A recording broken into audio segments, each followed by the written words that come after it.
What is up, and welcome to the Destiny. This isn't the Destiny Nerds podcast. This is the Six Fronts podcast, episode 4. What's poppin', everybody?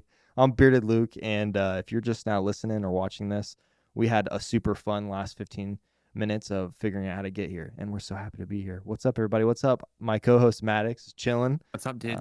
How's it going, bro? We love audio issues. It happens every single time, but only with your equipment for some reason. Yeah, I just figured out why the audio issue was happening. On the GoXLR when you can press a button that mutes yourself, but it doesn't mute you in Discord. Oh my God, Luke! That button was pressed for some reason. Come on, dude! Oh my God! But it's because I changed all the colors to black and white, so I can't ever tell if it's been pressed or not. Aesthetic is important. You should change that. Anyways, welcome to the podcast. We have a huge episode tonight. We have two amazing guests, a lot of stuff to talk about. A ton of stuff was announced last week in the super thick TWAB, and even the few weeks before that, like since the last podcast, just a ton of stuff's been dumped on us information-wise. So we're going to talk about all of it. But we have two amazing guests. We have one of my favorite red-haired friends on earth. We had him on the podcast that we used to do. It's DemonJoe. Welcome to the podcast, brother. I am so happy to be here. You know, whenever you guys disbanded the Destiny Nerds podcast, I thought we would never meet again. But you were like my husbando on that podcast. I know. And we're back face to face again. Finally, we interact on the internet, but this is so much different, and I love it. So good. This to is see the you. Reunion. This is like the Infinity War of Yeah. like Destiny podcasts. Yeah. Oh goodness! It sure is. And then we also have a member of the Six Fronts team with Yes, us. sir, the newest. Our newest member, yes. An amazing YouTuber from a great place that I love that Maddox has a lot of fond memories of. We have Gray. Welcome to the podcast, bro. How's it going? Good, man. Thanks for having me on. Very excited to get a chance to come on the show and chat with you guys. So it should be fun. Yeah. Happy to have you, dude. We're excited. So the two of these lovely content creators probably equal like 10 million subscribers on YouTube combined. Like they're just absolutely insane. Yeah, just a loose estimate. But they're both really talented YouTubers. But I want to get to know you two a little bit, and I know usually we do this talk one-on-one, but we'll let you guys pick. I'll probably go with Joe first, since you're right next to me on the video here. But I want to know your story of how you got into content creation connected to Destiny, and then I also want to know what's gone on lately since the last time we talked. I know some people probably hadn't listened to our last podcast, but last time we talked, you were a Twitch partner. Now you're just a YouTube partner. Well, not just. It's actually a really superior place to be. Even though we're on Twitch right now. All right. But tell us about it.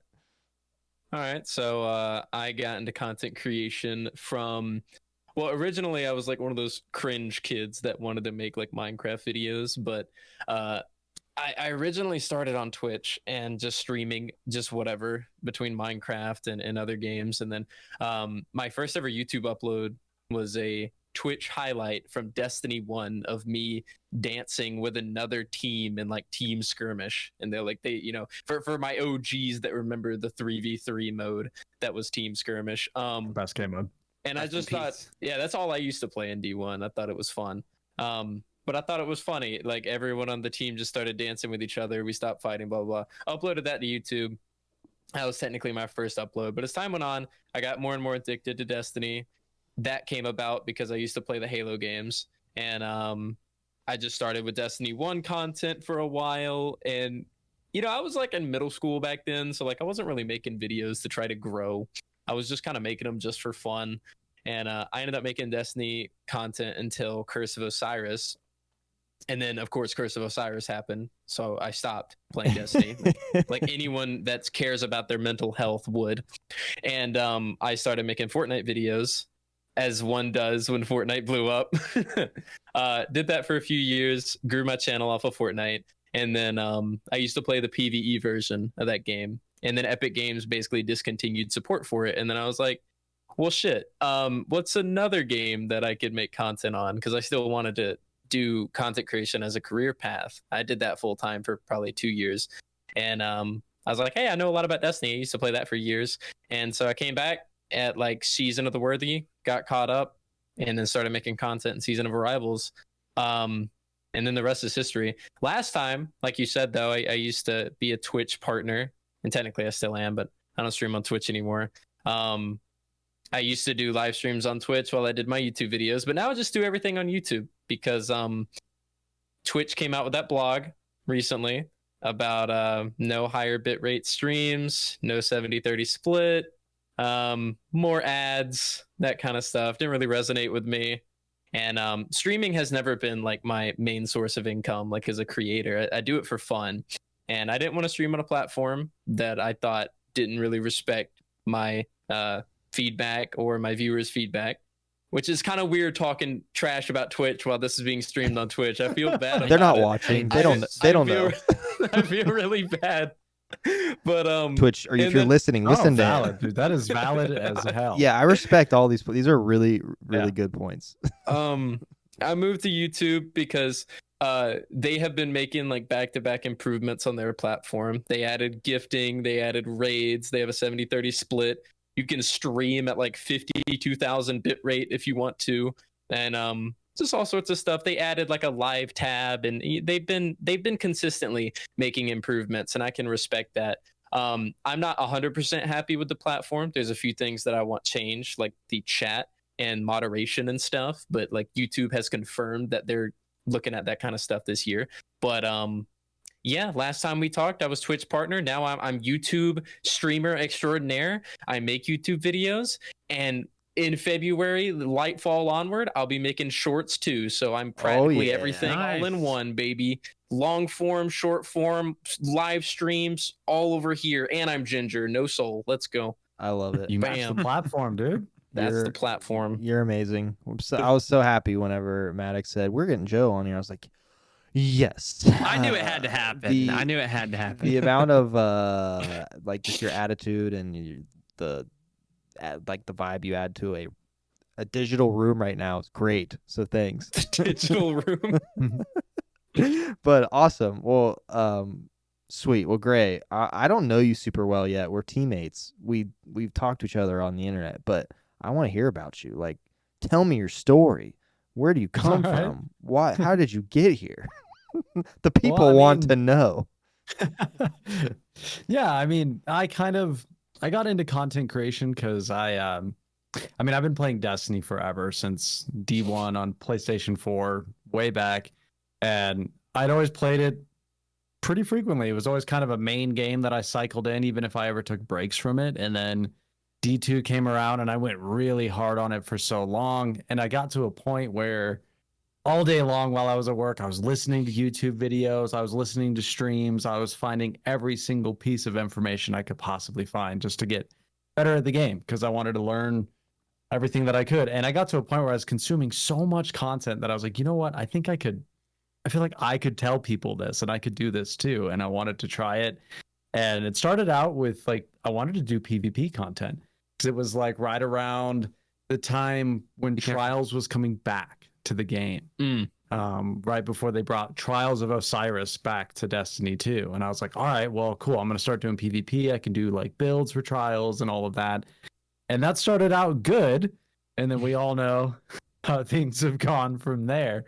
And it really worked out okay, because it kind of forced me to expand a little bit, which is always what I wanted to do. I always felt like that's like, oh, you got to be on one side of the fence or the other when it comes to PvP or PvE. And I never really wanted to do that. I like both sides of the game a lot. And lately the PvE side's been great, so we've been covering that. But I'm hopeful for the changes coming forward soon here. And I've always done YouTube. That's where I just wanted to start, because I figured it made sense. And I didn't really have the means to stream when I started out. And I'm still like, honestly, to riff kind of off of what Joe said, is I'm still kind of up in the air about where I want to stream, because for me, it's a fun thing.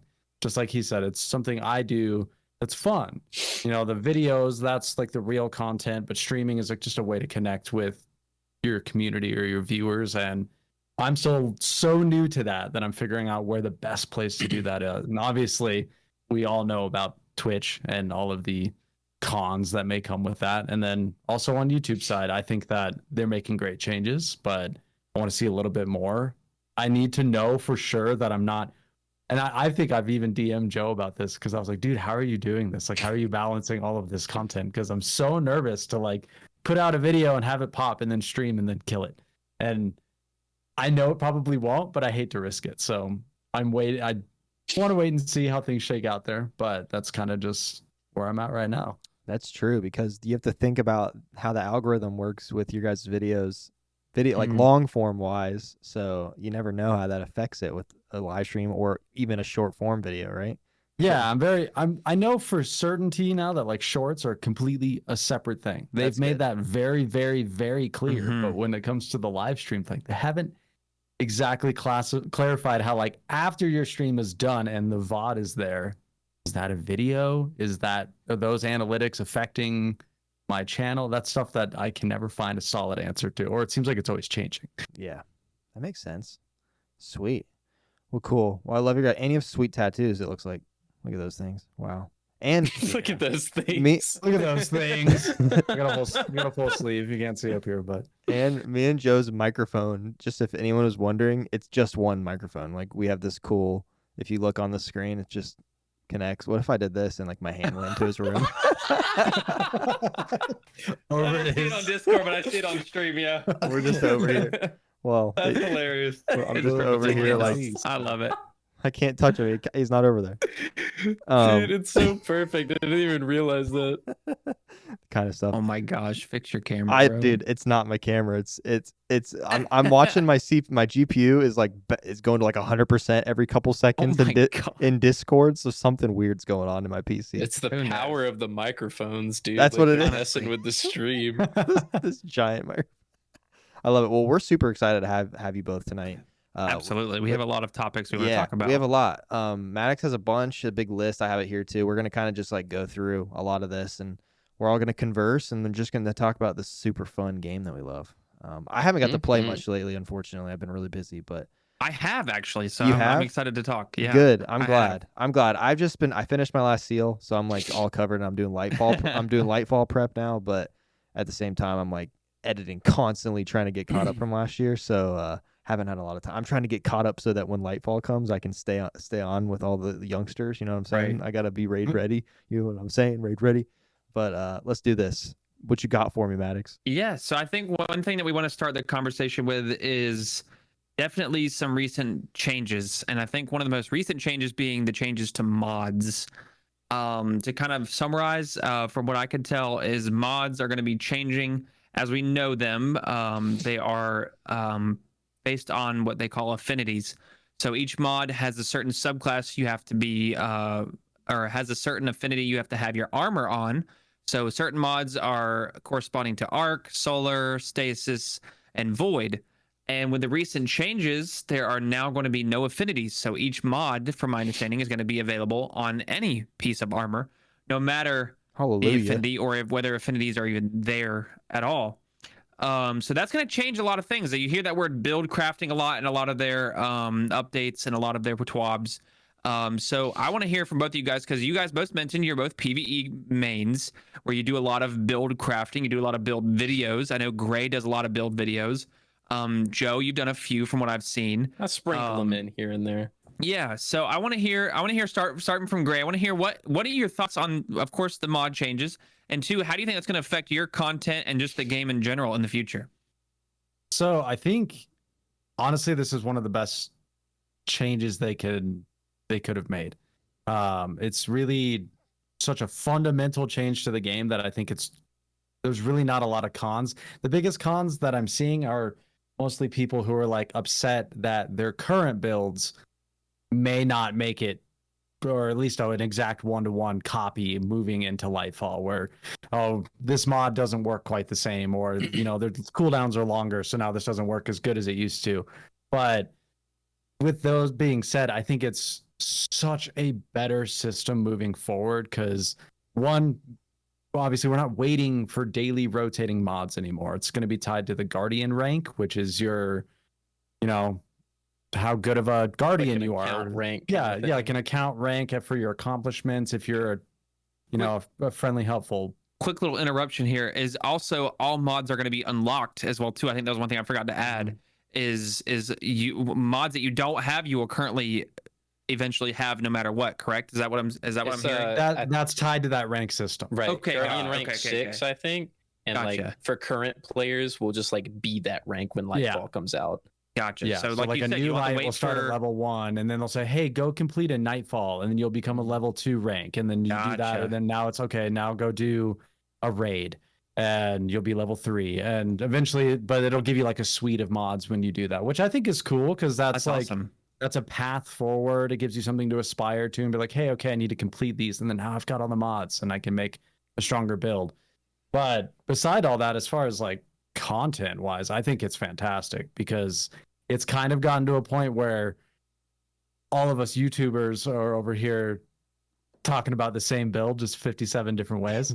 You know? Yeah.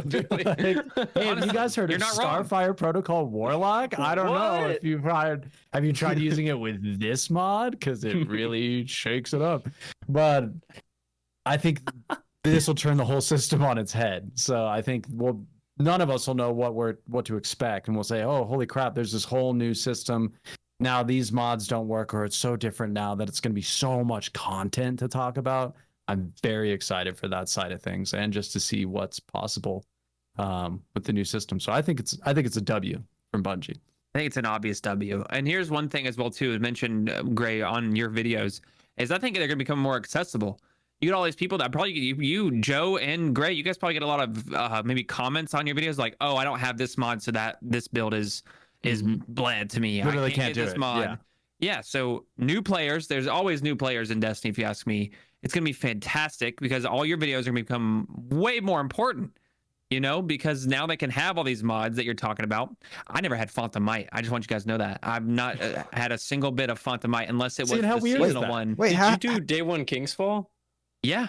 You and I did it completed without that font? bitch. Oh my! I completed that bitch. Okay, I'm built different, Mr. How did you not? How those does a bosses. person that plays this game for years not have all the, like? I'm always confused. Like I always see the thing like this mod's PvP, available baby. this week, and I'm like, oh, do I not have it? Then I go realize I've had all the mods What for like Xbox years. for One of those PvP? things where you're like, I'm at work. I don't. That too. Most people are just like, oh, I didn't look and see. I missed Fontamite. I'm saying in general, like, oh my gosh, I thought I fixed my camera. Just permanently smiling. I'm saying in general, like I even like someone that's literally just played it for years, even if you don't play excuse. even if you don't play it all the time. Like, There's no excuse. I agree. But what I hear coming from a PvP player, like strictly that's true. PvP You and just play scrims and trials. scrims. You don't What even do you want need gear. Fontamite for You in trials? You don't want XP gear, nothing. You just want competitive glory. So I'm just saying, like in all seriousness, like Fontamite is something that was never accessible to me. So and Fontamite is a huge piece of a lot of these builds. So Probably now not I'm like, anymore. hell yeah. Well, yeah, probably not anymore. Probably not anymore. It's probably getting nerfed into the ground. Yeah, but still, I'm just saying, using it as an example, like this is something that wasn't accessible to me, but now it will be, So all these builds that require this certain mod that's going to give me 25% damage or whatever the hell it is going to be now accessible. And me not being a new player, of course, but that's how new players think in a way. They're like, oh, I can't do this build because the streamer, the YouTuber said this is the most important part, and damn it, I don't have it. Yeah. So, Mr. Demon Joseph, what are your thoughts on this whole scenario? Yeah, the whole build crafting evolve thing is pretty cool. It's very similar to whenever we heard news about Witch Queen and we heard that weapon crafting was going to be a thing. And pretty much whenever that happened, everyone was like, okay, Bungie's either going to muff weapon crafting or they'll pull it off. There's not going to be an in-between, right? Say your opinions. We'll talk more about this later. So. They're either going to screw it up or they're going to do it well. And we didn't really know too much about weapon crafting before it happened. But one thing I do like about this is that whereas like the Witch Queen was like another evolution of the game, where we get, for the first time ever, a proper campaign that is like difficult every time we go back to it. It has mechanics in the story missions, actual good cutscenes, all this kind of stuff. And then we get weapon crafting. And so that's a pretty big evolution of the game. And then for Lightfall, I feel like this is like stepping it up just slightly to where we're kind of getting into some Destiny 3 territory where we're seeing some revisions of the game, where build crafting is never going to be the RPG. same, is completely different, right? Just it's like a completely new addition. And on top of that, unlike Witch Queen, we're also getting a whole new element at the same time. And then we're getting that usual really good campaign and stuff like that. And unlike weapon crafting, we've seen a lot from this whole new build crafting evolved blog. And it really seems like it's probably going to land on its feet, given everything that Bungie has said. Like Gray said, I think most of the complaints come from current builds maybe not working as well as they, in this system, they might not work as well as they used to. But aside from that, I feel like this is going to open up a lot for players in the game, and hopefully it's not too dumbed down. I see how everything kind of evolves around the armor charge system. It's kind of like a different version of charge with light, but everything sounds really cool. They're changing how elemental wells work and stuff, so I'm excited for it. I think at this current moment, though, even though we have seen a lot of info on it, being overly positive about it shouldn't really happen, and neither overly negative. It just like many things in Destiny, it's kind of like a wait till it hits the live game first. But from what we've seen, I'd say I'm more optimistic than I am pessimistic about it, for sure. I think it's hard not to be. I think it's hard not to be. It's like you have all these mods that are just so hard to get sometimes because one, it costs a lot of materials and stuff that you have to do a lot of these bounties for and stuff, especially. And again, I'm talking in kind of a new player aspect as well. Mm-hmm. It's hard to get these mods, especially if you're just now starting to play. And this person on YouTube says that this mod needs to be taken care of. You need to go get this. And it hasn't been out for 4 weeks. You can't get it because you don't have enough materials. And it comes out and then you're like, fuck, what do I do now? I can't get it, and I can't do this build that I've been wanting to do for the past couple weeks. And now all this stuff is just accessible by, a snap of a finger. So I just don't know how this. They nerf it. Well, okay. Stop bringing the damn hammer down on me here, Gray. Okay. No. I'm just saying, like, you think about it, all these things that previously were not there for you or not even accessible in any way are now just there. And now all these builds and all this stuff that you've been wanting to do is just there for you. You can start the Lightfall campaign with a build you've been wanting to do for the past 12 weeks, and it's finally there for you. And the game just becomes more fun in a way, especially in PvE and probably in PvP as well too, I'm assuming, with all the terrible things that are come. But I personally love it. I don't know about you. I like a sidebar I think about with just the future of Destiny is now we have this loadout system in the game. And we're getting an LFG. We're getting an LFG in the game as well, which I'm assuming it's probably going to be like, hey, you got to ring Guardian rank 5 before you can access the LFG. But how cool would it be if someone LFGs into your raid and they don't know what they're doing, and you're just like, hey man, let me share my build with you. And then you just send them a link and they boom, I have all the mods, you have all the mods. There's no armor affinities. Just here's the setup. Put these on and shut up and shoot the boss. Like and subscribe, and I'll see you later. That's going to be my videos from now on. Here's the build. Click the link. Shut up. Shut up. See ya. Go do your raids and be quiet, bro. Dude, that's enough. That's all I need to hear. I'm hyped about first the affinities being gone. I'm hyped because I always thought that was dumb. Absolutely. I would not do specific builds because I was too lazy to take the mods off and then turn the affinity off and then pay for it to be like solar instead of void. The amount of times I broke a build because I was like, oh, I need this helmet to be arc for this build, but it's solar on my other build. I always thought it's so annoying. It was overcomplicated, which is something that Bungie typically does up front. Is something that's overcomplicated that we do for a long time and then they fix it. But I'm not a huge fan of build crafting because I'm not old. I'm 30, but my brain doesn't work where it's like I can use this mod and that mod, and then your guys' brains work and you make cool videos about it. Bro, it'd be the laughing stock of the century if I made a video about a build craft.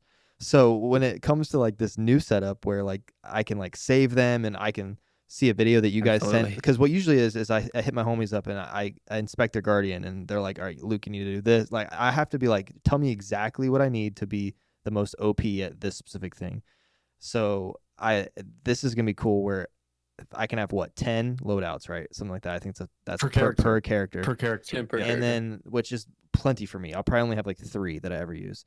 And then I can get it all. And I know you can do a lot of this kind of in dim or whatever now, but I just don't have enough time to go in and you can even send somebody the link and it does it for you. And I still don't know how to do it. but I'm really excited because this is going to make me actually want to try to build craft, because it's going to be a little bit more simple because one, there's no affinities. We all have all the mods, and I can save. Like the idea of me being able to save full builds is just something I've always wanted. Like where in the game I can just be like, all right, I'm going to go do my raid one, or I want my punchy my punchy arc hunter that never dies kind of deal, like just all those kinds of things.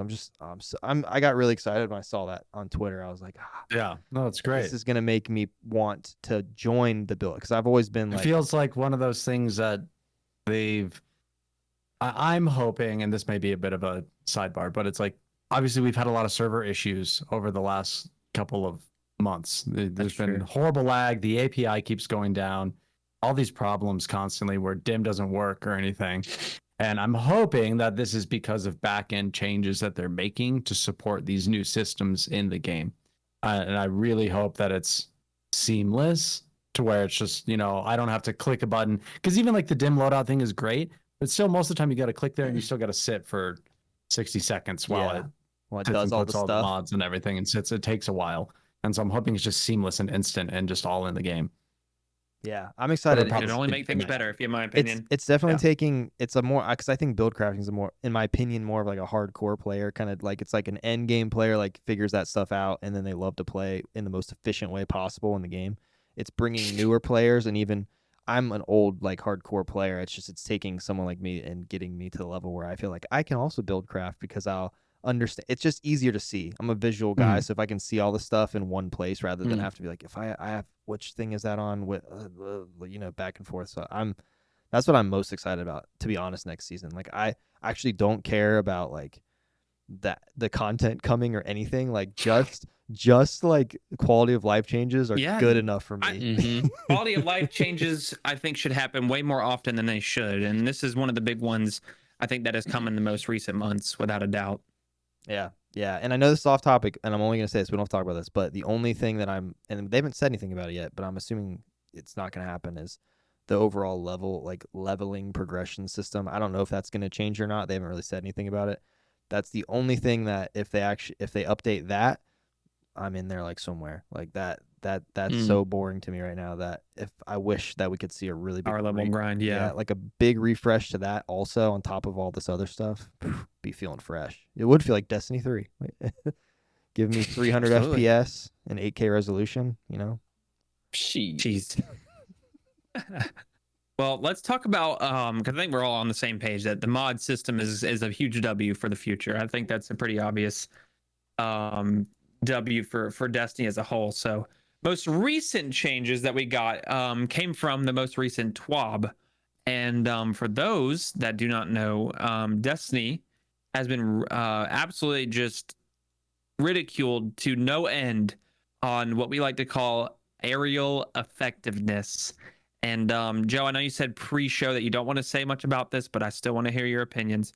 In the most recent TWAB, there's a lot of I'd say nerfing. I think nerfing is a good word for this, of the aerial effective percentages that a lot of guns are going to start hitting a lot easier in air and different stuff like that. So beforehand, Destiny, I don't know what system it had for aerial effectiveness or in air aiming or anything like that, but it was obviously way better than what we have now.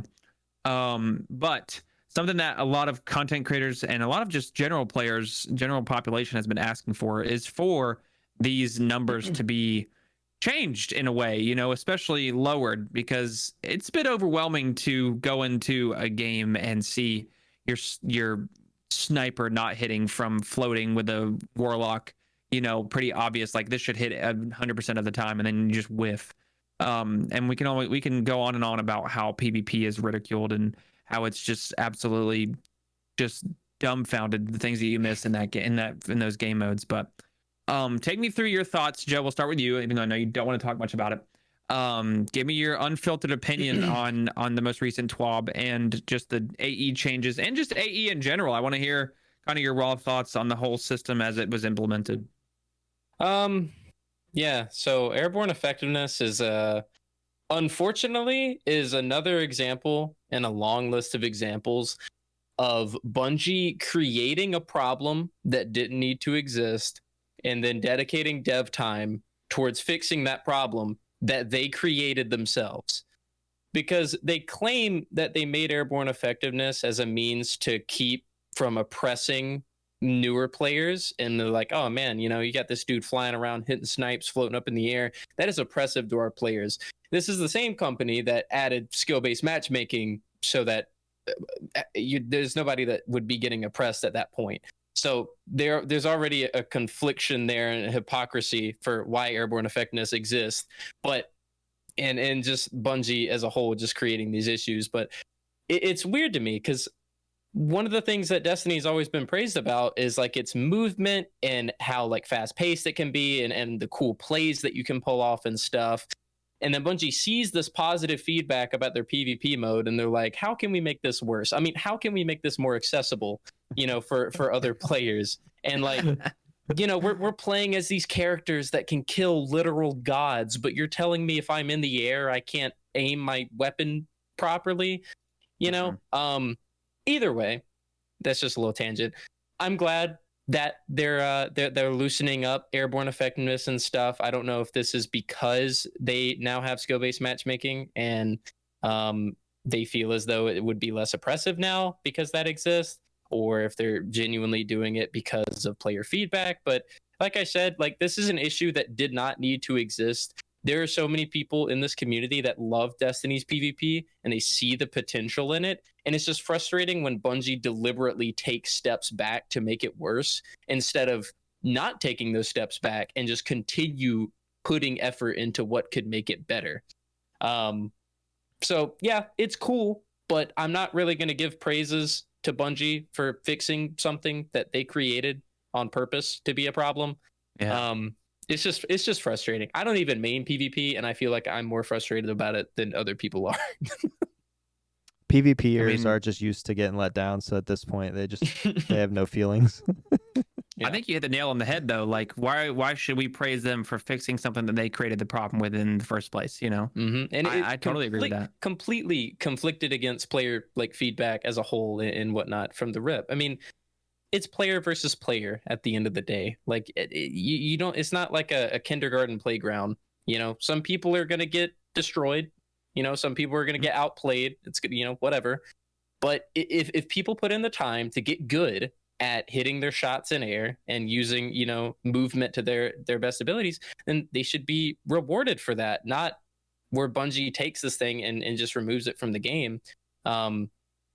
It's unfortunate because there's a lot of times where developers will lean into things that the community themselves create as like a meta, where maybe they didn't see Destiny as being this game where people are hitting shots in air, you know, floating up and hitting sniper shots on occasion. But the community found that out and they really enjoyed it.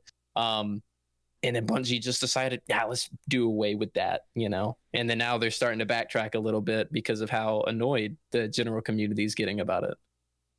Absolutely. Gray, what are your thoughts on this? So I have a lot of thoughts on this, and I'll summarize. But like I said, I mean, I originally got into content creation and was mostly passionate about Destiny PvP. I mean, it's really where my roots lie as a Destiny player, and seeing things, trials degrading, the flawless pool, skill-based matchmaking, aerial effectiveness, just these changes over and over. It gets disheartening to a point. And it's like, so just like Joe said, I'm not going to praise Bungie for fixing a problem that they created. And I'm very happy to see them. It felt like we got a different Bungie in last week's TWAB. It felt like we got the Bungie that was like, hey, we screwed up. We're going to fix it. It was kind of nice to see them say, like, at least be a little self-aware about the fact, because they did say that they're like, okay, SBMM has now rolled out across the majority of PvP modes in the game. Because of that, we can loosen the reins on this aerial effectiveness system. And in my brain, I'm like, man, was it worth the dev time? Was it worth the dev time to have a 6-month period where people were slightly less suppressed who don't even really play PvP? Like, was it worth hurting your community that hard to maybe make 30% of people who probably don't even engage in PvP frequently have a slightly better time? Like, I don't think so. I think the way they're taking it now seems like what I thought the air effectiveness system should have been, where if you do build into it, it's going to make you better in the air. Now, if you're just at a baseline, your guns will feel like they used to, which is great. And then if you build into it, you now There's have ways to extra improve aim it. assist. Yeah. You'll have more aim assist, or you'll have more reticle stickiness on controller. That's how it should have been from the start. And so I'm really happy. I think it's a W for the PvP community, but I also just kind of like make a meme in my head where I'm like, classic Bungie, where they're just like, hey, the game got really bad because of a problem we made. Now we fixed it, and it makes a bunch of hype because people get excited. But I'm like, there's nothing actually new there. They just fixed a problem. It should have never been there in the first place. I think another quick little note as well too. I think it's safe to say that AE affected PvP more than it did PvE. I think that's obviously 100%. where we lie in that regard. Like Ascendant Nomad did an interview with Chris Proctor, the weapons lead. Incredible interview if you actually want like the nitty gritty on that, because they dive into a lot of that, where they talk about like the philosophy behind why is this in PvE at all, and he talks just about that, about how it really was designed for PvP because they didn't think it really hurt PvE. But worth listening to. There we go. We might have to give that a listen. So, Luke, what do you have any thoughts on this topic at all? No, to be honest with you, this is going to make you guys cringe / be super confused that I host a podcast. I don't even know what any of this means. Hey, if you don't pay attention to it, you don't pay attention to it. It's a lot of like behind the scenes numbers that, like, if you don't pay attention to the behind the scenes of the game, you don't understand it. It's simple as that. I watch everybody talk about airborne effectiveness, talk about it. My friends talk about it. Everybody talks about it. But I'm over here like that kid that's like, yeah, me too. Yeah. But in my head, I'm like, no clue what they're saying. Yeah, Me too. So it's basically like a stat that every gun has now. So like you get this hand cannon, it's got X amount of airborne effectiveness, and that's basically like, this is basically the chance that you'll hit where you're aiming while you're in the air. So even if you jump, like if you're just or if you're falling, like you're walking and you go down this tiny little ledge, like I think Burnout has like on the outside portion of the map, like with the sand hills, and you'll just walk while you're shooting. And if you're in air for a split second, you just have RNG bullets. Just boop, just you might not hit where you're aiming. Sorry, So the creators of Halo over here. Essentially, it's making it so you're not as effective in the air if you're good. If you're good, correct.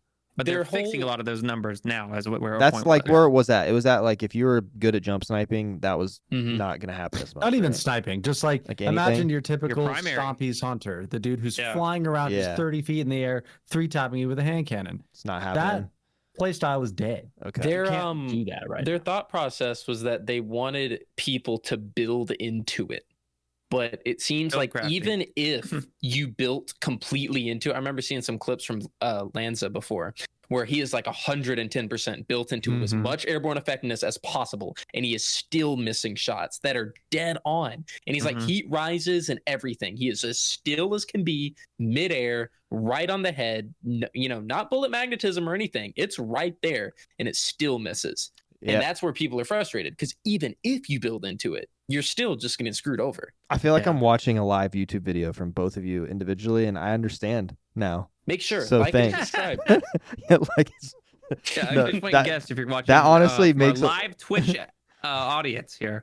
That makes a lot. It makes a lot of sense, and that's stupid. That makes no sense why they would add that, and you guys are all right. There's no reason. You can literally talk to someone that doesn't even play Destiny and just explain the system. They're like, fuck, that's so stupid. Yeah. I'm an example right now. I play it and you explained it to me. I'm like, that doesn't make any sense. It's so dumb. So okay. Moving on here, I want another thing, because we do have limited time tonight, unfortunately, is a couple more topics. One thing I want to bring in is something that happened recently as well too. We have a lot of stuff. There's so much that happened in the last 2 weeks since we talked to so much above. The best time to podcast during stuff. One thing happened that is a recent exotic quest. So for those that don't know, there is a new exotic pulse rifle this season, and I cannot think of the name of it. Someone please let me know. Revision zero. Revision 0. Okay, so it is a pulse rifle that has 2 different shooting modes, and then whenever you charge it up for a certain amount of time, it turns into a sniper. Is that right? Of some sort, like Correct. a one-shot kill of some sort. Mhm.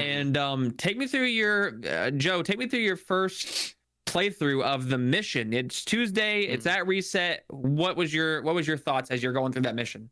So first off, I don't know if you guys have had him as a guest yet or not, but I got to play with Scarrow for the first time whenever we did that mission. No way. He's That's a- awesome. I like that guy. That's Another how YouTuber. I feel like he's like my what do you call someone when they're like friend but you're not friends but you agree with the same stuff? Acquaintance. I don't know, like a secret.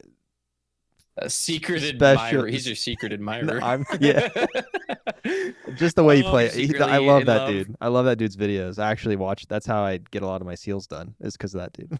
Yeah, Scarrow, Nice. he's like in that 100% completionist Oh, mindset. yeah. He's a seal He's nut. different than Yeah. everybody. It's Is really he? cool. Hell yeah. Hey, But I gotta be got to hitting him play up with soon. him. Yeah, you should. He's really cool. I got to play with him, and I got to play with Mactix for that. And I remember the stream, man, like it was yesterday. We're sitting here like shit talking it. We're like, all right, this is gonna be like Vox Obscura, if that. It's just gonna be, it'll be all right. And then we load into it, and we're like, okay, it's looking kind of cool so far. And then we go up to the space station and shit, and like all this stuff is going on, and there's all these like mechanics and stuff going. It's really cool. It genuinely surprised me. And I'm someone that I consider myself like really critical of Bungie overall. And even I was like, I know some people call it like a Deep Stone Crypt asset flip, but like lore wise, that's kind of what it's supposed to be. It's supposed to look like the Deep Stone Crypt, like space area, because like apparently they were all like made in a similar way or whatever. But it's really cool. I'm not a fan of the weapon. I know some people will like fourth time's the charm, Vorpal. They say it's great. I don't like it personally, but the mission's awesome. I love the mission. So I think Bungie did a great job. If we could get missions like that on a semi-consistent basis, I would be big happy man. And we have a reason to keep running it, which is also nice with how they're doing the catalyst. I like them not only just making a good mission and calling it a day, but giving us a reason to keep doing it. And they also added a robot dog, so you can't really complain. It's a good mission, a lot of good No content. complaints are valid, bro. What are your thoughts, Gray, as you're running through that mission for the first time? I loved it. I knew that it was going to be I knew we were getting like another space walk type mission, which I was Mhm. excited for because I think that's cool. But I think I get real nerdy about like the cinematic moments in Destiny, and I think they honestly actually did a lot of foreshadowing in that mission because there's that Okay. moment where you walk out of the space station and you're looking down at Earth and the Traveler's floating right there, Mm-hmm. and it's gonna be gone, and it's That was a From like, beautiful hey. skybox too. That shit was Yeah. insane. It was. I Yeah. agree. I think that's going to be like, hey, get one last look at the scope of Mhm. the last city with the Traveler floating above it. Let it sink in because we're about to get slapped really hard in Lightfall. And I don't know what that's going to be, but I liked that. I appreciate those moments a little bit. Mhm. And so I thought the mission was awesome. It's really cool. I am a massive fan of the weapon personally. I've been using it in GM carries all week long. It's with the good roll and everything. It's not Arbalist. It's not like incredible, but it's a really versatile gun.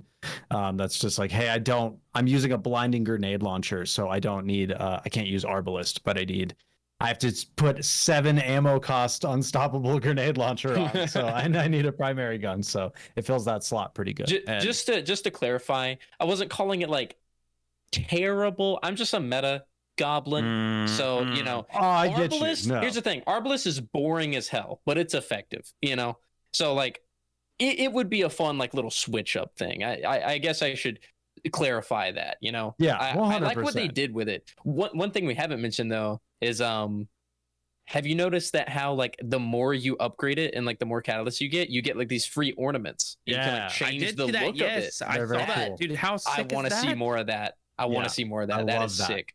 That is the really four cool. ornaments, and it's just decked out by the time you get Quick everything. little note as well to the most recent shader. If you guys are listening live, You have Yeah. until Monday at midnight to pick up the coolest shader in Destiny 2, where they have lightning, like literal. Where do you like, get that from? Is that from Yeah, the how do you get raid, this? or is What are you that from the talking about? dungeon, Is or it from- It is must that be no, from a master content, maybe. It's got to be from some in-game You have to content, buy right? it. You have to use silver. No, you have to use bright dust at the Eververse store to get the coolest Oh, shader you in get the bright dust from game. doing raids, right? Maybe. Maybe. Probably not. Yeah. But Funnily just, enough, Bungie gave us all free bright dust this time around, so it's actually Actual. 100% free for everybody. That's They don't have true. to There you do go. anything. True. There you go. So I had a quick little thing I wanted to speak about as well too, because bringing us back to just so that mission, of course, was kind of like a surprise to us, as we know. We didn't know what we were going through. I personally just did it the other day because I've had an injury. I've been trying to Remember recover when from we and were stuff like gonna that, so. do it the first day and we went to go do it and you hadn't done it? Yes, and it was 11 o'clock at night and it was time for bed. Yes. That was fun. So That I was just did super it fun.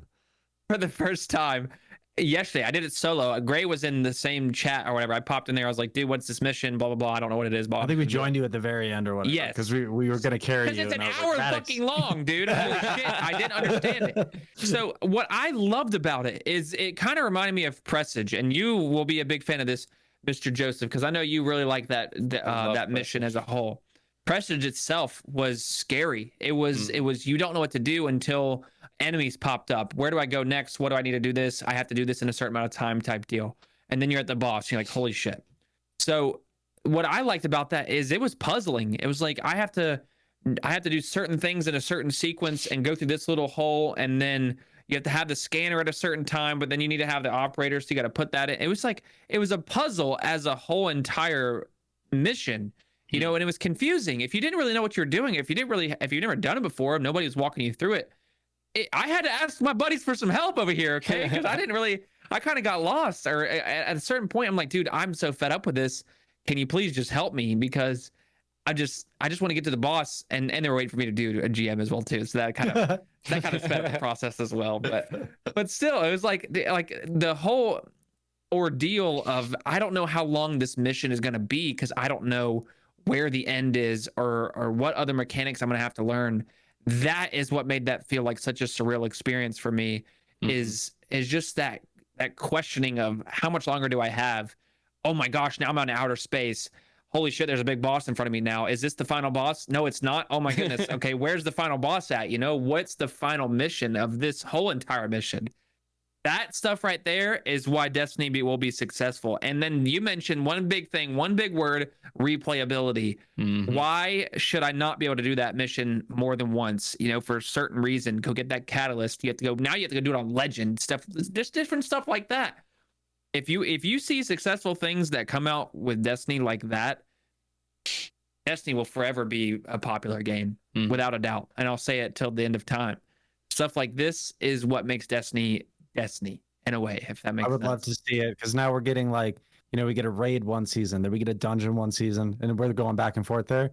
I hope the dungeon seasons continue to come with an exotic mission, because it was the perfect amount of content this season. It really was. We had the dungeon, we had the mission, we had the seasonal story where it was like, hey, this is cool, but like last season that was it. Like this one's like, hey, I did the story, cool, it's done, and I actually still have other things left to go do. Absolutely. And so it felt like a really good balance. We've been singing the praises of the mission, but one thing I gotta say, and it's not negative against the mission itself, but it's something that we all need to come to terms with, unfortunately.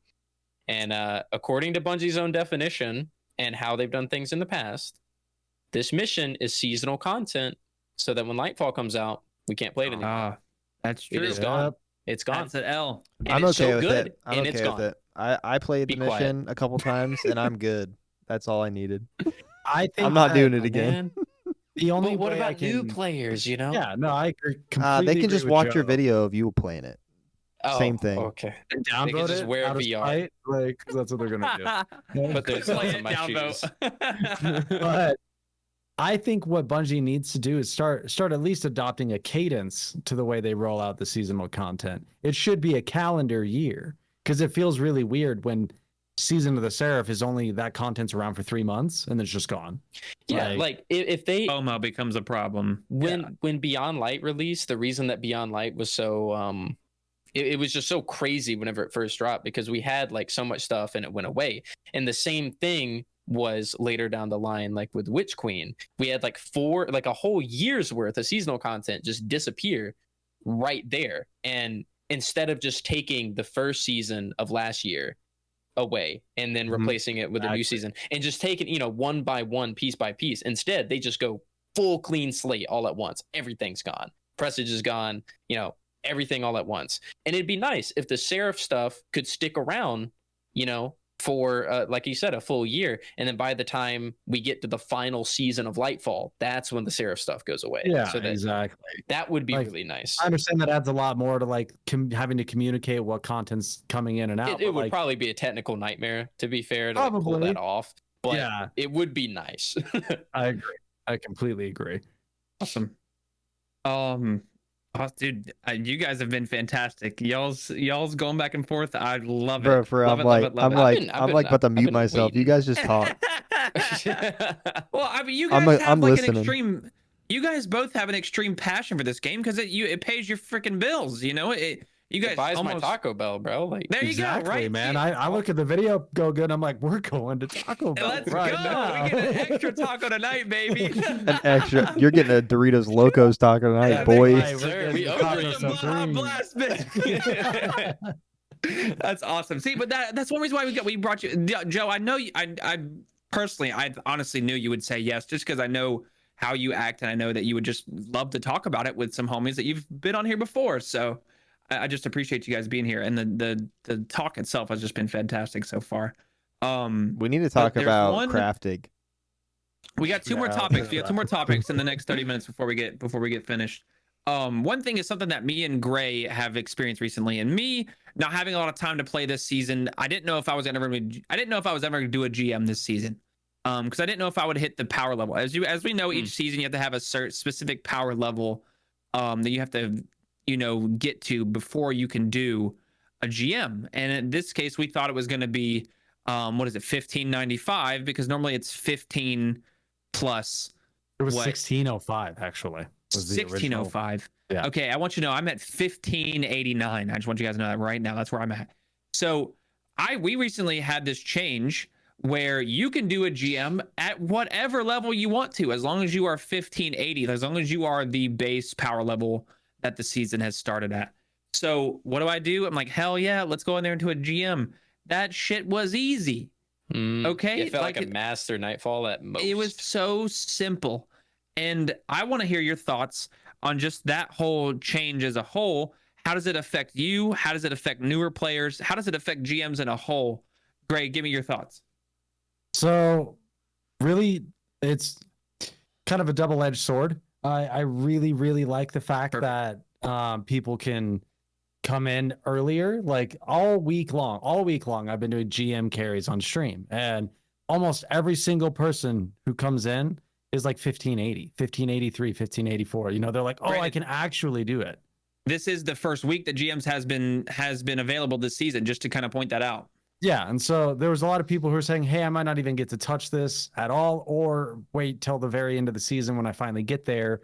But everyone who's coming in, they're saying, hey, oh, can you carry me through this? And one, it's kind of fun because it's challenging. You're like, hey, that dude's going to get one shot by everything. Like, so that was me.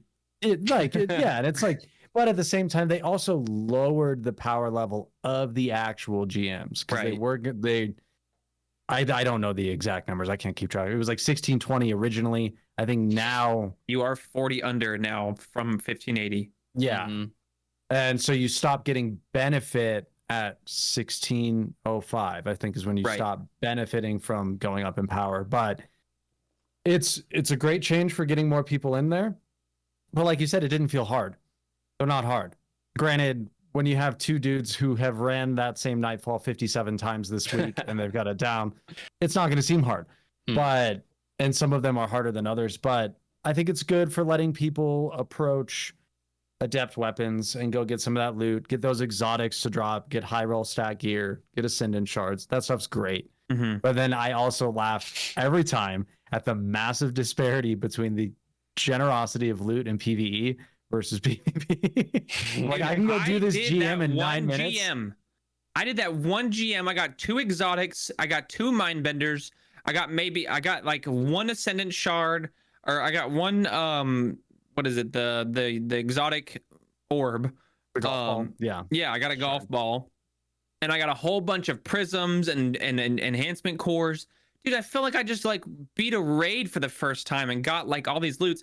Granted, it was my first Nightfall, so it counted as the 100k and the GM clear. So like it was kind of double loot. And it's double loot week. It's also double loot week. Right so now too. Why the F is there not a double loot trials week? That's a whole nother that's what I've we been don't have wondering. time That's for. what I've been saying long. forever. I'm like, why can't we get that? Like, Yeah.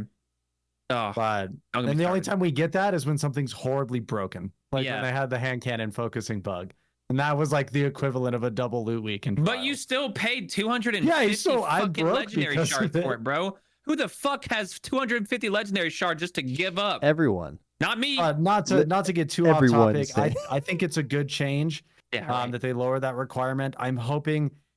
What are we gonna get, like Super Mega Grandmaster in Lightfall? That's like even harder. Are we just gonna get like another Super level Mega Grandmaster. Super Mega Grandmaster, and that's gonna have tormentors and like here's my hot take is that they're adding all these like these new ways to counter champions like jolts and stasis That's and true. all these Yes, subclasses. yes. I have a feeling there's going to be like 5 times as many champions in every piece of content now because You gotta you're going to jolt be 5 of them expected at to the be same able to time? content them now. So Ugh. I think that might happen. I hope that's not their solution to harder content, but we'll see. Joe, what are your thoughts, my friend? I'm glad that they made GMs more accessible. That's like a really, really like huge quality of life thing, even for me, because like I consider myself like someone that really loves like GMs. It's something that it's the only title in this game that I actively go after to guild. Same. Yeah. But man, dude, like the difficulty of they're not even grandmasters anymore, man. Like they're just Agree. they feel easier than what the OG Destiny 1 Nightfalls used to be. I remember fighting Valis to Auric, and I'm sitting there shitting my pants, sitting in the corner behind a crate, Switching hoping between that this like man, the two, yeah. shooting between the 2 crate, because I'm like, please don't see me, I bro. will never Like, forget that. I'm just trying to get Galahorn. I just want Hawkmoon. Like, leave me alone. Like, and then here we are in these so-called grandmasters, and I'm like throwing unlimited grenades, having my super 90% of the time. Enemies can't kill me. I'm There's just kind of Garys everywhere and stuff, freezing Because we have everything. 9,000% damage resistance. Yeah, I'm not opening that can of worms, but Stop it. We'll save that So- for another time. That's so- behind the scenes. TLDR, I'm glad that more people are able to run them, myself included, because I do not pinnacle grind. That is the most brain dead thing ever. I hate power leveling, but I'm glad it's more accessible. But GMs as a whole have just been getting power crept by, Bungie adding build crafting's like a double-edged sword. It makes the game so much more fun to play in the sense that you have more moving pieces instead of just shoot gun, throw grenade. You got a lot more moving pieces from regular gameplay.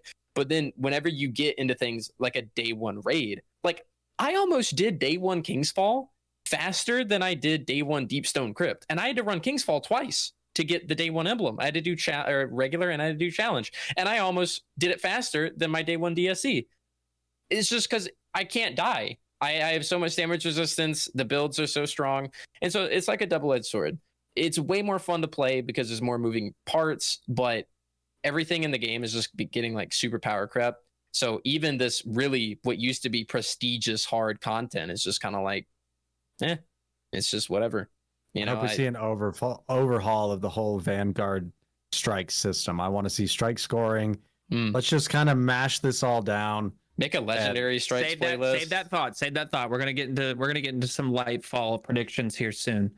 But I personally, I'm glad that the whole requirement is lower. But I do think I went into this GM gray, by the way, not a single worry in the world. I had Ophidian aspects on. I had my PvP build on, and I went in there with the most bullshit loadout. Yeah, I died more than I probably should have because I didn't give a damn. But it's because I knew I had people that were good, and we blew through it like I was above level anyways. It's like I'd be curious, and here's one thing, and I want to ask you guys this as well too, is how do you make grandmasters harder? How do you make it for the end game, you know, when it's truly that end game experience? And here's my take is add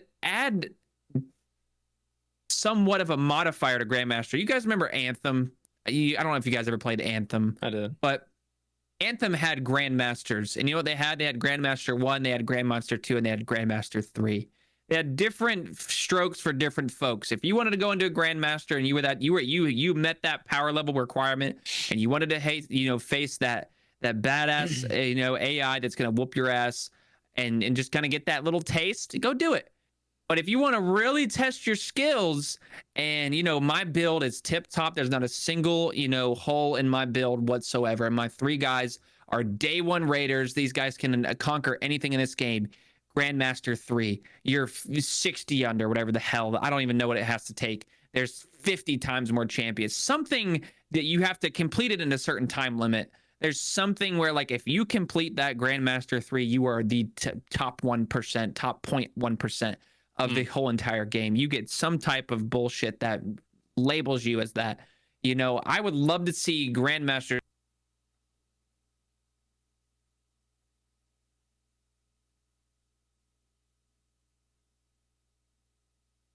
badass person in the game, Yeah, and I know there's something like that with raids, but we really look at grandmasters as a 6 month or 6 week period, and you complete them in a sequence of missions. There's one for every week or whatever.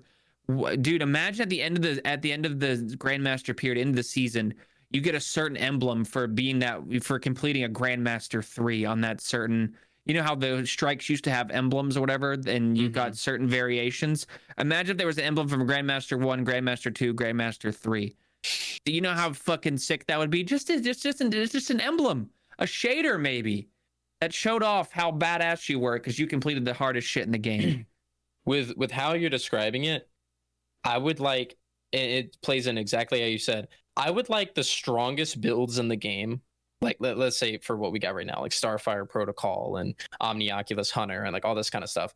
I would like for GMs to be so hard that those kind of builds feel as though they're a necessity towards completing it and not just something that you can use to speed run it. Like, yes. I would like, you would need to sit there and you would need to craft the perfect build that is going to give you enough firepower, that's going to give you enough, damage resistance or healing or whatever to keep you alive and allow you to be able to dish out damage. I would like it to feel as though it's like, man, if I don't go into this activity and I'm kitted out full on mods and everything, if I don't do that, then I'm screwed. But then, the way that GMs are currently, you just slap on 10 Rezil, whatever else you want. You don't even need a build. Just bring some anti-champion stuff. People soloing these motherfucking missions, dude. That shouldn't be allowed. And that shouldn't be a thing. Like, if you solo that shit, then you're the baddest of them all, But there's people soloing these missions 40 under. Like, come on, man. Like, you can't call that an end game. Day one. This is 30 minutes after reset. The fuck is that? You can't call that an end game loot or anything like that. If this would be a total sidebar, but I don't know if anyone ever actually played Diablo 3. I love Diablo 3. They had, in my opinion, one of the best aspirational content loops ever. And it's not even complicated. It's their Greater Rift system where, like, you're literally doing the same thing over and over, but it goes infinitely. You're going to like Greater Rift 80, 90, and it's like the game is breaking, trying to kill you. And you're just so overpowered, but it was exactly like that, Maddox. You had every single piece, modifier, stat, breakpoints had to be perfect or you would not make it through. And they were timed and they were hard and they were absurd. And you did them by yourself, which was really cool because it just felt like a personal accomplishment where you're just like, oh my God, I hit Greater Rift 90 last night. It was absolutely ridiculous. It was when I was super into that game, I was like, wow, this is actually like, I feel like I want to get on and keep grinding and pushing further and further with this system. And I think would be cool to see something like that in Destiny. But yeah, if you're going to call the activity Grandmaster, it's not meant to be accessible to everybody. That's it's not meant to be like, hey, come do double carries. The completion of it should not be accessible to everybody. Right. That's just the point. If it's called Grandmaster, not everyone should be able to just waltz in there and do it. And I know that sounds like elitist or whatever, but it's a Grandmaster. You're supposed to be really good at the game, as in the name, to be able to be running these things. And you got people who are doing it 40 under, who are doing it just without even trying. They just, and let's not undermine that accomplishment either. Content. Like that, thinking about it, like me personally, I've never soloed a GM. Like that, yes, that is an accomplishment. Like that is difficult to do, but just how often you see it, it's just like it becomes. There's more... a difference, and I'm gonna say this as a hot take. Like, yeah, super requires a lot of technical understanding of the game because for the most part, you're probably cheesing something to get that done. Not necessarily breaking the game, but you probably have something about your loadout or something where you can just sit unlimited back and chill. You just, or... I'm invis. I have unlimited healing grenades or whatever. You're just abusing a mechanic at that point to do it. And it's not so much like, oh, I mastered it. I got so good I can solo this. Like you're usually just like, oh, sometimes it's just like pecking at an enemy over and over and over. I'm sitting here, it takes me 5 minutes to kill a thrall. And whatever it is. Oh. All right. I think we've got to our last topic here. Are you ready? I'm so ready. I want to hear all I think Joe and I are ready to tear the crap. Yeah, you guys have put your what is it, your tin hats on, because we're gonna do some predictions here, okay? And I want to hear from Mr. Luke first, because he's been in the background for a bit, because y'all have been going off. I love to hear it. We want to talk about Lightfall. So Lightfall, as we all know, is the next big DLC coming out in February. And we want to hear just your predictions. We want to hear your predictions on the story, and then kind of go in your predictions of like how the seasonal model might be, or what you would want it to be. I guess that's another thing as well too. So Luke, we all know about the Tormentors coming in. We all know about Callus. What do you predict, or what do you want the story to be come Lightfall? Well, I talked about this last week. We did. We spoke on this a little bit last time, and I said during that I'm not like ecstatic about Lightfall, only because I don't care about Callus at all. Like I'm sick and tired of hearing about Callus. I was gonna say the same thing. We'll get there. I don't care about Callus. It's overdone. It's just I don't care. So like and I think the main problem here is that this is like the stepping stone to the end, and I'm like, why do we have to? I'd rather just be at the end. Like I want to. It's like the middle child. Yeah, like I want to go play Final Shape. I don't want to play something before that. I'm excited to see. I think I'm predicting that the city is going to be. I can't remember what it's called. Euroma or something. Neomuna or something like that. Neomuna. On Neptune, right?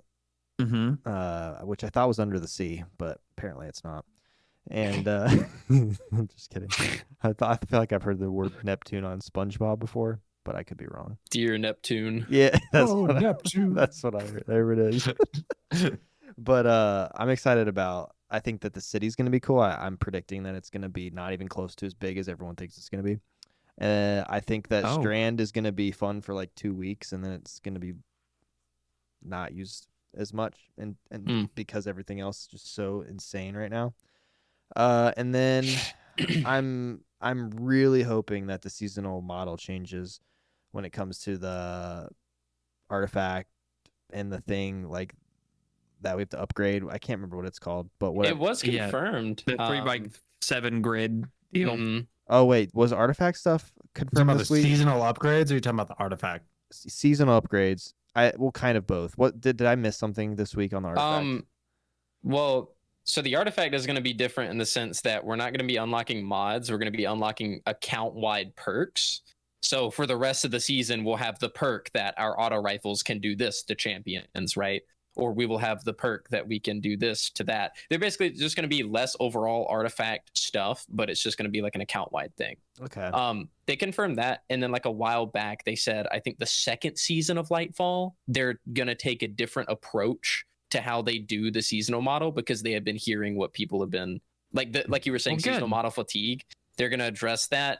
And the reason it's going to be the second one is because like it was like the first one was already in production, and it's like a little late to change it. Yeah, that makes sense. So, I'm just excited to not have to rank a thing up all season that I'm not gonna, like I'm playing the stupid seasonal activity 1,000 times till it's ranked up, and then I don't want to play it anymore once I have all the cool like mods that I got upgrades for the rank. Yeah. but I'm excited to see what kind of weapons come, exotics. Like I feel like I'm not getting myself too overhyped for this, and I'm kind of like not really looking too far into it because I kind of want it to just be kind of some of it to be kind of a surprise. I like to be pleasantly surprised when I play this. Like I was so overhyped for Witch Queen, and I thought it delivered. But for this, it's like I'm gonna play it. I'm gonna take time off and grind my butt off and try to do the day one raid, all that good stuff. But I'm not like super stoked mainly because I don't care about Callus. I don't like the Cabal. Now I think there's gonna be like I'm guessing that there's gonna be more to it than that. I feel like Callus is just like an outer layer that we're gonna dig into. He's a pawn. Yeah. Isn't he a disciple or something like Rolk is? I think he's a disciple. At this point, he is a disciple now. Yeah. I'm excited to see these Cloud Strikers. They're like a new. Are they human? Are they humans or what are? I guess they're like awoken. They're like humanoid. Okay. Yeah, Maybe enhanced a little bit, and I'm not sure. Okay. I'm excited to just see some new, like something that's like kind of new finally, like a new species kind of thing. a new species. Yeah, I agree. Cool. That's one thing I'm most excited about is seeing the new enemies. Seeing that and just kind of seeing more of what's gonna happen in the dark. Just more of the story. I'm more like I'm saying. I'm really excited for the final shape more than this. So I'm excited to see how this leads into it. So like, just long story short, hate Callus. Hope that it's fun. There you go. Great. What are your thoughts? What are your predictions for Lightfall as a whole? I'm hoping that the trend of quality of life improvements continues. I hope that it continues to be a big focus from Bungie. It seems like we're getting lots of quality of life improvements going into Lightfall, which at this point, I'm mainly more excited about that. Like, don't get me wrong, the campaign's going to be awesome. I love a good Bungie campaign. It's going to be great, but it's one of those things. We're all going to play it that first week, and then we're going to do it for Pinnacles for the rest of the year. That's it.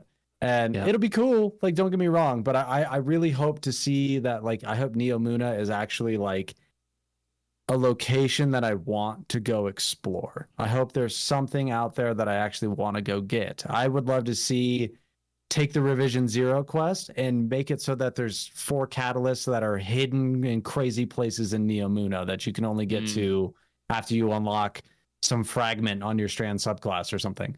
I want the world to feel like it's progressing too. I really would love to see that. I don't think that Strand is going to be... I think Strand's going to be really strong, actually. I think it's going to be really, really strong. I think a lot of people are forgetting like the marketing aspect where like it has to be strong, otherwise no one's going to buy it. So I think it's going to be super strong off the rip. I don't think it's going to be stasis level busted because that was so fundamentally wrong for Destiny, just like freezing people, but I think it's going to be really strong. So I'm excited to check out Strand. I'm ready to kill Callus and move on, just like everyone else. I just want it to be done and just move on. I think it's going to be one of those, we're going to kill him in a seasonal mission. I have a feeling. I don't think he's going to be like the raid boss or anything like that. Oh yeah, same. They like it never is. I feel like he'll be the campaign boss, I think. Right. Yeah. And then in a couple seasons, he won't actually be dead, and there'll be like some new version of him. He's a ghost that's gonna resume. Stop it. What are your thoughts, Mr. Joe? So pretty much sharing some of the same ideas from both of them.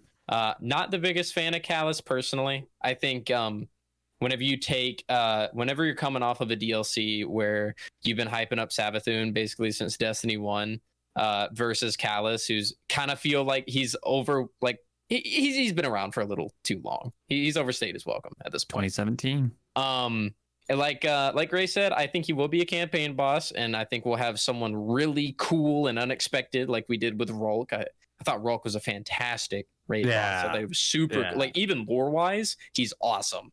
So I think we'll get something similar there. As far as Strand is concerned, I think it'll be a little underpowered to begin with, and kind of like Stasis, they're gonna come out over time with really cool fragments and aspects via the seasons. Because you got to remember, we didn't have Titan javelins, we didn't have Warlock Bleak Watcher turrets or anything like that when Stasis launched. That was something that came after the fact. I would really like it if they did it like a seasonal cadence. Yeah, so you have a reason to go back and want to try Strand if you didn't before. So I think Strand will be kind of at launch, and it'll get really cool as time goes on. For PvP though, it might be crazy. I'm not sure. I think the campaign is probably going to be on par with the Witch Queen, if I think lore-wise, it'll be less interesting because of Callus, but gameplay-wise, I think Bungie might improve, seeing as they have experience now with what they did with Witch Queen. And Witch Queen was good. I think they might improve on the gameplay, though, make it more fun to play. Aside from that, yeah, Callus in the campaign, he's kind of boring. Campaign probably be fun to play. Strand would be pretty cool, but I don't know. I'm excited. I really do, like Gray was saying, I hope that Bungie leans more into quality of life changes, because it seems like they've been kind of focusing on that a little bit more. And I think Twitter and people as a whole have made it clear that quality of life changes go a long way with the community. Absolutely. A long way. And Bungie needs to lean more into that. And I think they're starting to realize that, especially with this whole build crafting evolve thing and everything like that. So I think Lightfall is going to be solid. Yeah, even like the seasonal model, they did some tweaks this season in particular to where it was much less abrasive than the other seasons, where it's just like, hey, the activity, it's not nearly as grindy. It's actually kind of cool. I know a lot of people like, oh, it's a boring activity, but it's better than other things we've gotten. And so I'm like, those small tweaks make a big difference in the long run. Yeah,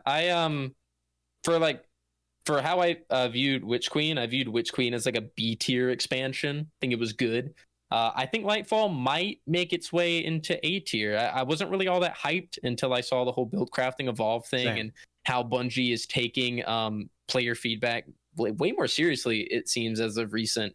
So I think this would be like the first A tier expansion we've had in a while.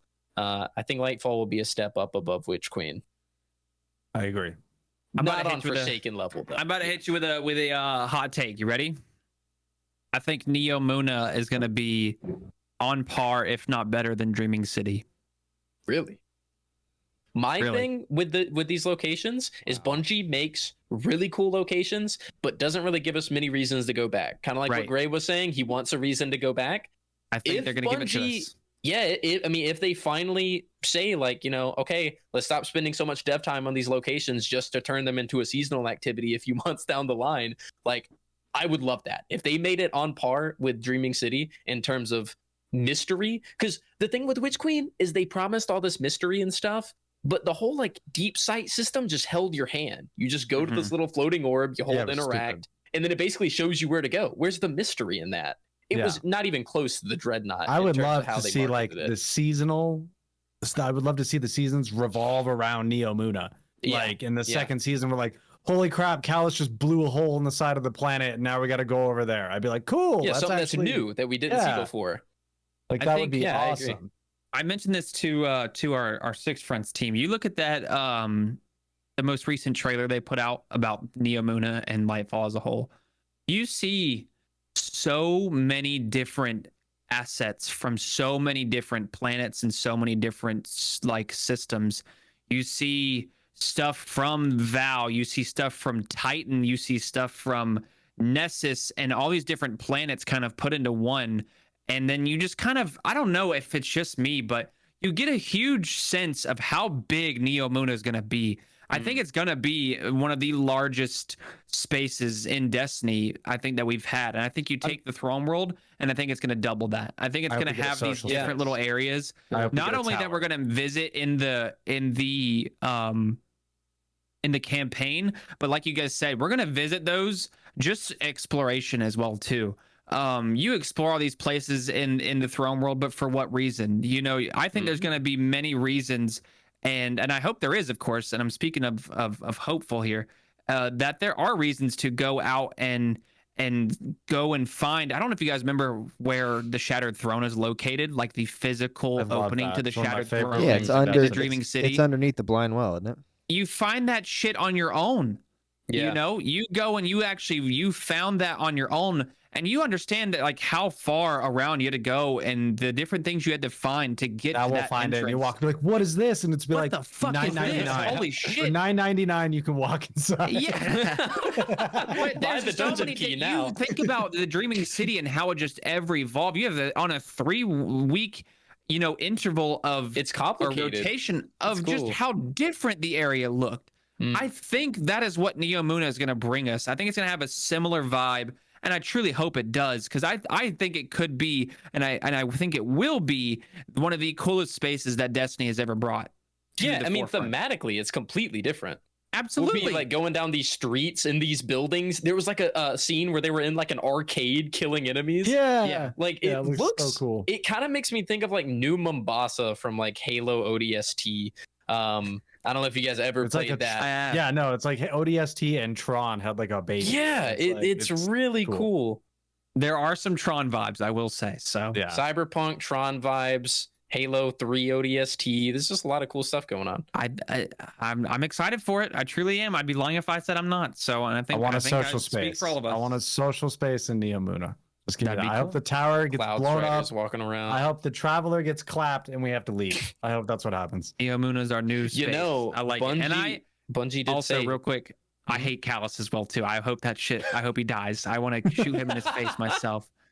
So I think we're all in attendance of that party. So go ahead. One last little thing. Go ahead, Joe, before we finish with some quick questions of before we get to the finish. So you were talking about hoping like a new like social space and stuff. I remember Bungie did say like everyone's talking about that dog in the helm. Talking about like they want the dog to stick around and it's gonna get like sunset for a season, but it's gonna come back in 21. Just shows up in the Neroma social space or something like that. It would fit the theme perfectly. Yeah, what if he was like someone's dog? On And Cloud Strider's like, oh, thanks for finding him. He's like, oh my god. Y'all are brainstorming here. Pupperbot 9000.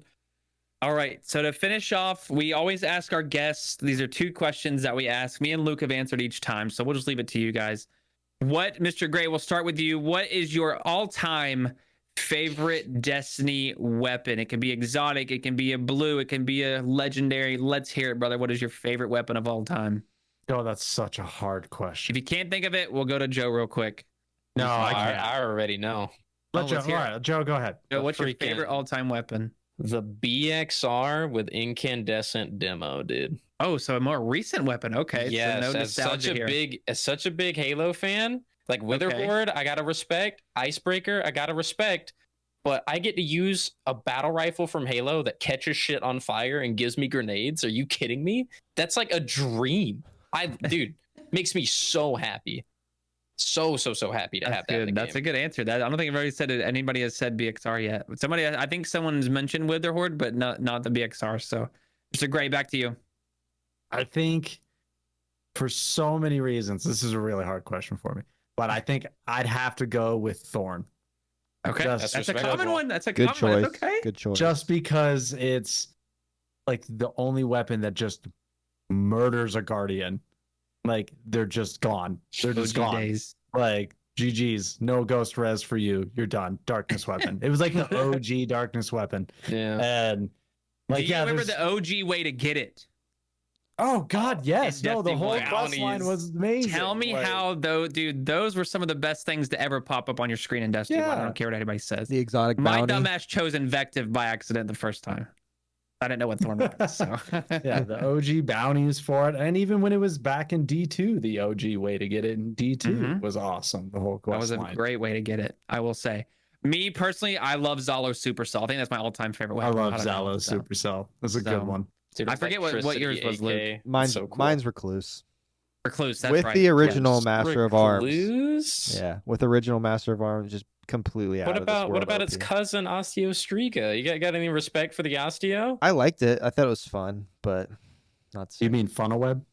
Funnel Funnel web's You mean Recluse. prolonged Honestly. engagement? Yeah, you can't see me without my funnel web. Like that's my new. I mean, I use it constantly. I love funnel web. Dude, I got a God roll funnel web the day one, like within the first hour of Witch Queen, and I'm telling you, I was like, damn, this is the new Recluse. Like this shit. I got what is the Substance Frenzy. and I'm like, damn, that's gonna be All the badass. homies remember the And I chest took it cheese. all the way through. Stadia chest cheese. I took it all the way through the campaign, dude. That was the baddest weapon of all. So, all right, last question we also asked our guests is, what is your all-time favorite piece of armor, specifically exotics? Like, what's your favorite exotic armor piece?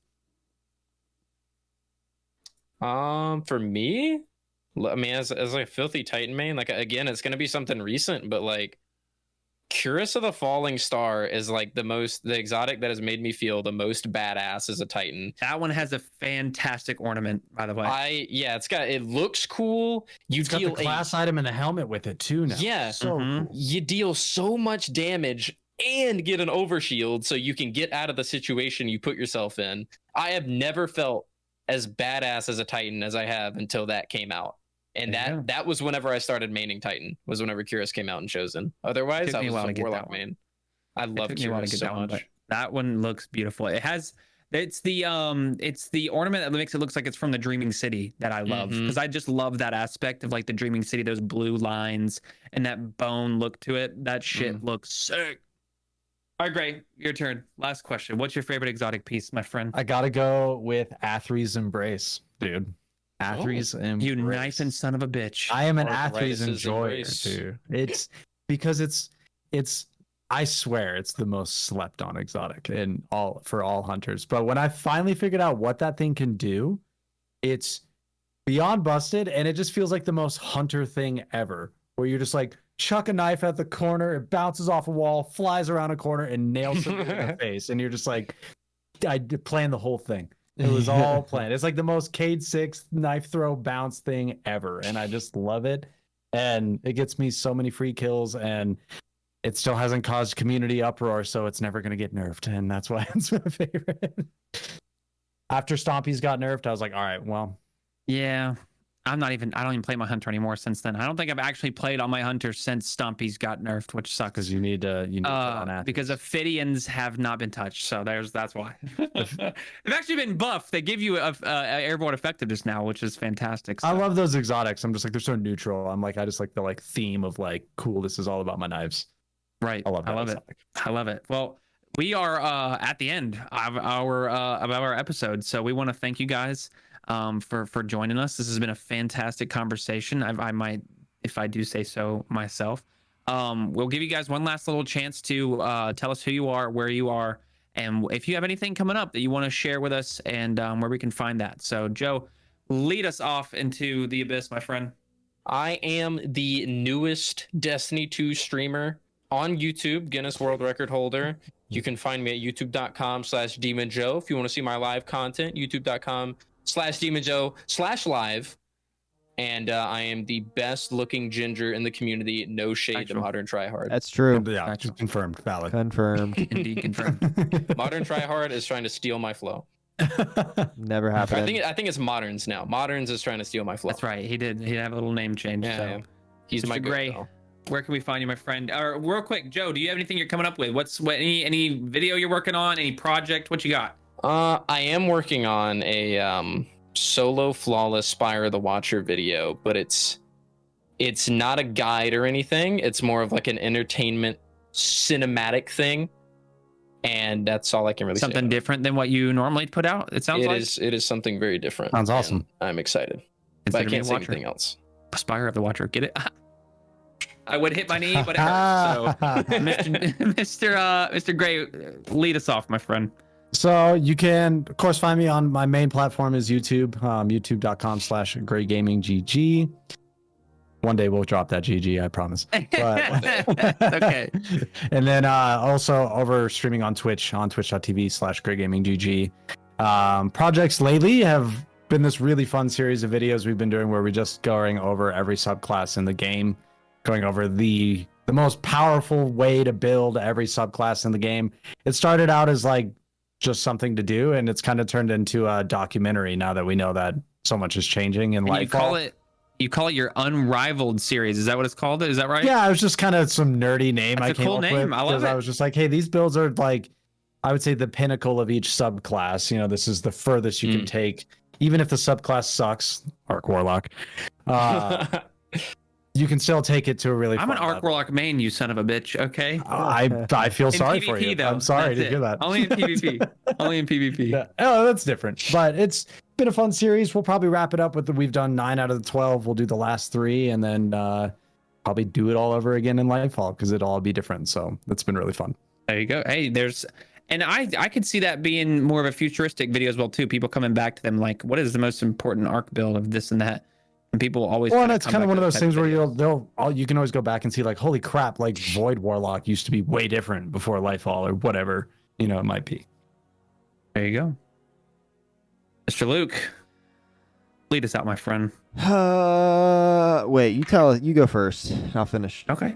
Yeah. So twitch.tv/Maddox. I'm not currently live at the moment or anytime soon. Still recovering from a broken leg and shoulder. Doing some physical therapy each week, but I'm also in nursing school as well. So you can find me on Twitter at Maddox, on Twitch. That's where I'm mostly active currently at the moment, and my Discord as well, called The Kickback. So we are hanging out there, and also with the homies at Six Fronts. So there will be some updates soon. I'm hoping I'm getting some updates on some of my progress with my injuries. So hopefully we'll have a not a date, but just kind of an estimate of when I'll be back to live content in the near future. So good. Excited. Heck yeah, bro. Well, my name is Bearded Luke. I make lots of videos about stuff in different locations. You can find me at youtube.com/beardedluke. I haven't streamed on Twitch in a while, so you don't even bother. Don't even go there. It's all good. If I stream on there again, I'll hit you all up, all right? But anyways, we love you all. Thank you guys so much for joining us tonight. Honestly, it's so good to hang out with you both. You too, Maddox. You're all right. But I'm excited. I'm excited for the future of the podcast. If you're listening, thank you for listening all the way to the end. If you're watching on YouTube, if you're watching live, we appreciate you supporting this podcast. It's such a fun endeavor, and we're 4 episodes in, so we're excited to keep this going, and we cannot wait to see you all next time. Thank you guys so much again for being here, and thank you everyone for listening. We will see you all next time.